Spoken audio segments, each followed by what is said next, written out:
Bom dia, amada Igreja do Senhor Jesus Cristo, graça e paz. Vamos orar então? Deus, obrigada, Senhor, por mais esse dia. Obrigada pela Tua graça, pela Tua misericórdia, Teu perdão. Obrigada, Senhor, por cada irmão e irmã que nesse momento, Pai, está ouvindo essa palavra, que está parando agora para silenciar e aonde estiver, está ouvindo aquilo que o Senhor deseja ministrar aos nossos corações. Pai, eu quero consagrar esse tempo a Ti, levando as nossas mentes cativas para que não sejam as minhas, mas sejam as Tuas palavras a ministrar sobre os nossos corações. Em nome de Jesus. Amém. Então, amados, quero compartilhar com vocês uma palavra do Senhor preciosa para a nossa edificação. Para iniciar um novo ano, precisamos também lembrar que Deus tem coisas novas para a nossa vida. E ontem, conversando com uma amada irmã em Cristo, que teve uma perda bem significante, que foi da filha única dela, né? Que foi algo bem, assim, impactante, porque foi algo de um dia para a noite, né? Não tinha nenhuma doença. Sabemos que está com o Senhor, né? E glória a Deus, porque um dia nos encontraremos. E essa é a promessa que temos da eternidade. Sabemos que aqui é passageiro, né? E essa irmã, ela trouxe essa palavra e essa palavra ficou reverberando, né? Ficou falando, ministrando e me edificando. Então, amados, para esse ano, como a gente já vem falando, né? Ano de 2026, estamos iniciando um novo momento. E a palavra do Senhor é Isaías 43, a partir do versículo 18, que diz: esqueçam o que se foi, não vivam no passado. Vejam, estou fazendo uma coisa nova, ela está surgindo. Vocês não a reconhecem? Até no deserto eu vou abrir um caminho e riachos no ermo. Os animais do campo me honrarão, os chacais e as corujas, porque fornecerei água no deserto e riachos no ermo para dar de beber ao meu povo escolhido. Ao povo que formei para mim mesmo, a fim de que proclamasse o meu louvor. Então, amados, esquecer o que se foi, não viver de passado, romper com o saudosismo. Às vezes a gente para pensar coisas que nos feriram, que nos machucaram, traumas lá de trás, que ficaram marcados e nós não conseguimos seguir adiante e esses pensamentos, eles, volta e meia, eles estão permeando a nossa mente e impedindo da gente ser liberto.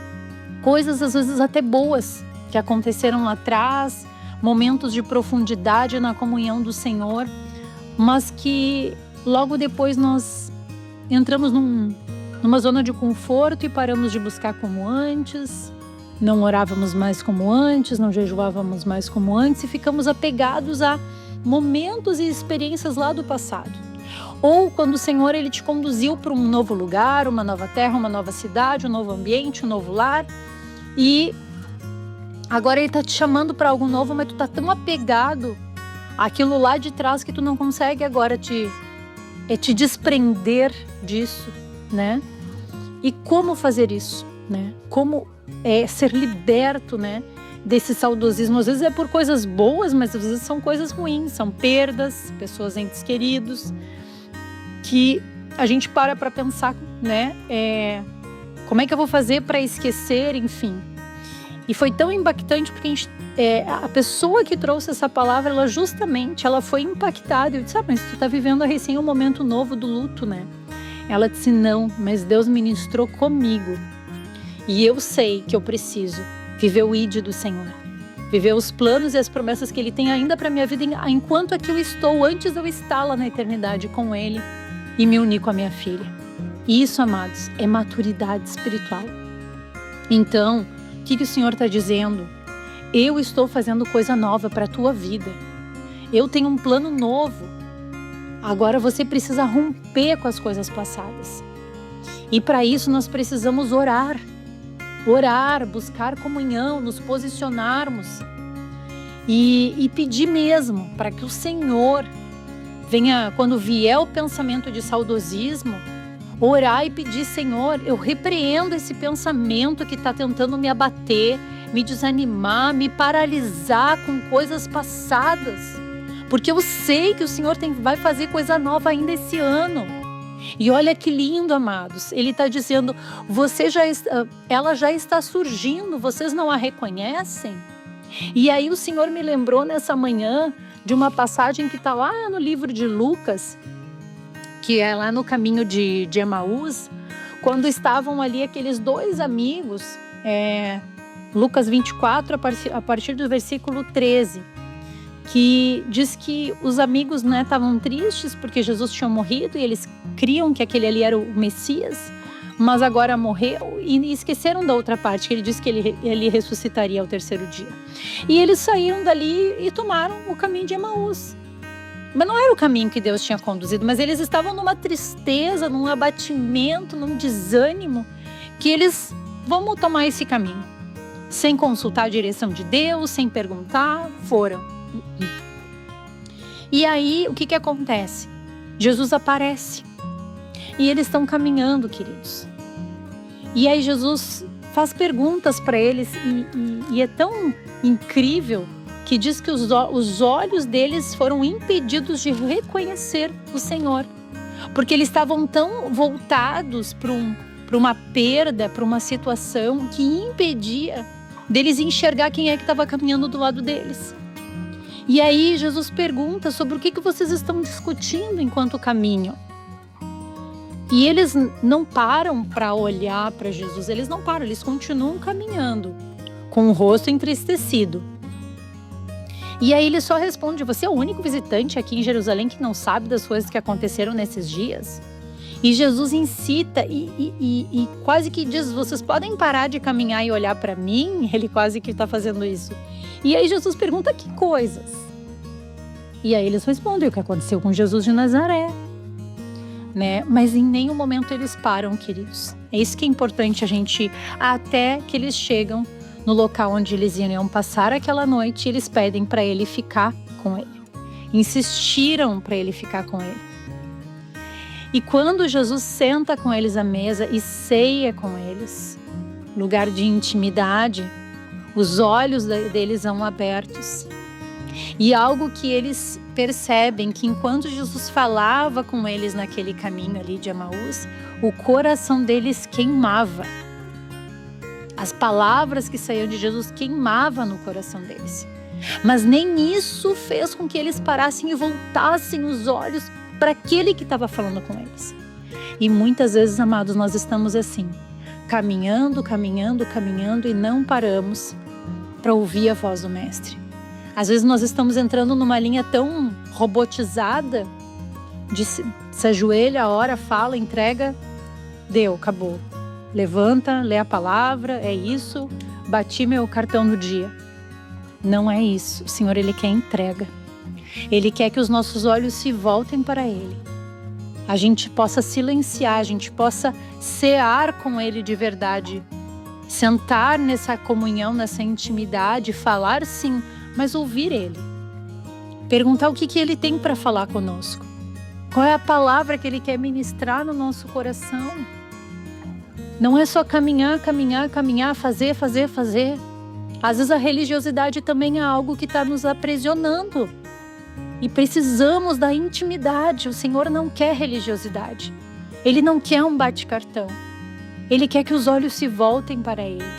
Para que nós possamos encontrar Jesus. Cear com Jesus de verdade.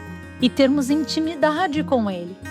Porque essa é a verdadeira, o cear com Ele. Esse é o verdadeiro cristianismo.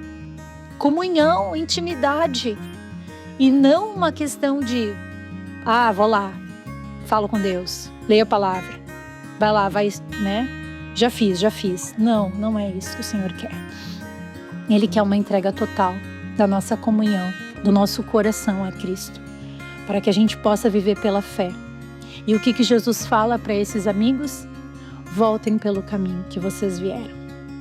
Muitas vezes, amados, nós tomamos caminhos que o Senhor não tem para nós. Porque às vezes a gente está tão apegado e tão abatido, tão desanimado pelas coisas que de repente perdeu, daqui a pouco que não aconteceu, e tão apegados às coisas passadas que a gente não consegue ver o que o Senhor está fazendo de novo. Mas o Senhor manda te dizer que assim como Ele trouxe essa palavra, Ele está te dizendo nesse dia que até no deserto eu vou abrir um caminho e riachos no ermo. E Ele está dizendo, porque eu fornecerei água no deserto e riachos no ermo para dar de beber ao meu povo escolhido. Senhor, Ele tem água viva para dar para ti e para mim, para saciar as tuas necessidades, a tua sede, e tudo aquilo que tu precisa se encontra em Cristo, na pessoa de Cristo. Só Ele pode te saciar, só Ele pode te preencher de tudo que tu precisa e te dar uma nova direção e te trazer a alegria do Senhor, que é a nossa força. E Ele diz: ao povo que formei para mim mesmo, a fim de que proclamassem o meu louvor, para que dos teus lábios saia um novo louvor, um novo cântico. O Senhor tem um novo tempo, Ele tem uma nova história, Ele tem coisas novas, Ele tem plano de vida e não de morte, Ele tem plano de bênção e não de maldição para a tua e para a minha vida, meu irmão, minha irmã. Que nessa manhã os teus olhos se voltem para Ele e os teus ouvidos possam estar atentos à voz do Mestre. E eu vou orar por ti, querido Deus, amado Pai, renova a nossa mente nessa manhã e que essa palavra venha trazer renovo de esperança. E se algum irmão está apegado às coisas passadas, a um saudosismo, a uma dor do passado, a situações que geraram traumas, medos, Senhor, que o Senhor traga libertação, que o teu Espírito Santo arranque da alma toda aflição, todo medo, todo temor, todo trauma e venha trazer renovo para essa alma, venha trazer cura para essa alma, porque é onde nenhum médico, nenhum remédio chega, o Senhor chega. E que a tua palavra, a tua presença renove a mente, rompendo com todo o pensamento daquilo que se foi, sejam de coisas boas ou coisas ruins, mas que algo novo o Senhor tem preparado, milagres o Senhor tem para as nossas vidas. O Senhor está trazendo um caminho de vida onde antes era deserto. E eu declaro essa palavra sobre a vida de cada irmão que está ouvindo. E eu peço, Senhor, que o Senhor renove a mente e que quando vierem os pensamentos do passado, que o Senhor lembre os meus irmãos de usar do poder, da autoridade do nome de Jesus e declarar com a boca: eu repreendo esse pensamento agora em nome de Jesus. E que possamos renovar os nossos pensamentos nas tuas promessas, que são de vida e uma vida em abundância em Cristo Jesus. Que o Senhor te abençoe, que o Senhor te guarde, que o Senhor te conduza, que o Senhor te guie e que Cristo seja o alvo da tua vida, para que esse ano de 2026 tu possa contemplar as maravilhas e as bênçãos de Deus sobre a tua vida e sobre a tua casa, em nome de Jesus. Amém.